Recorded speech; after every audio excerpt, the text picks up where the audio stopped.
સુરતના લિંબાયત વિસ્તારમાં બે ભાઈઓના આપઘાતનો મામલો સામે આવ્યો હતો। એક ભાઈએ એસિડ પીધું તો આઘાતમાં મોટા ભાઈએ પણ એસિડ પી લેતા તેનું પણ મોત નીપજ્યું હતું। સુરતના લિંબાયત વિસ્તારમાં બે ભાઈઓના આપઘાતનો મામલો સામે આવ્યો હતો।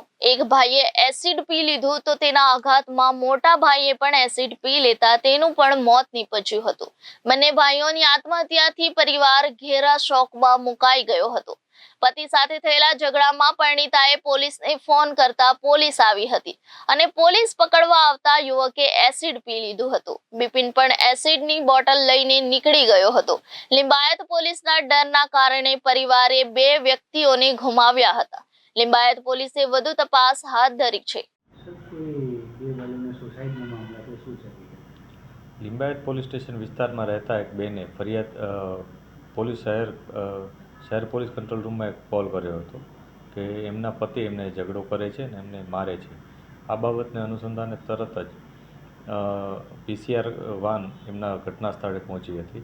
આ દરમિયાન એમના પતિ ત્યાંથી ડરીને જતા રહ્યા હતા અને ત્યારબાદ તેઓએ ફિનાઇલ એસિડ પી અને સુસાઇડ કરવાની કોશિશ કરી હતી અને જેથી તેના પરિવારજનોએ 108 બોલાવી અને ટ્રીટમેન્ટ ચાલુ કરાવી હતી।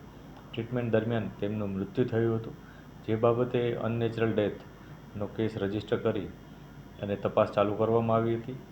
PM પણ કરવામાં આવ્યું છે। આ બનાવ 18 તારીખનો હતો સાંજનો। ત્યારબાદ બીજે દિવસે બપોરે એટલે કે 19 તારીખે બપોરના સમયે એમના જે મોટા ભાઈ છે જીતેન્દ્ર નાયકા એને પણ આ બાબતથી ખૂબ જ સદમો લાગ્યો હતો અને પોતે આઘાતમાં આવી જઈ અને પોતે પણ એ જ પ્રકારે એસિડ પી ગયા હતા।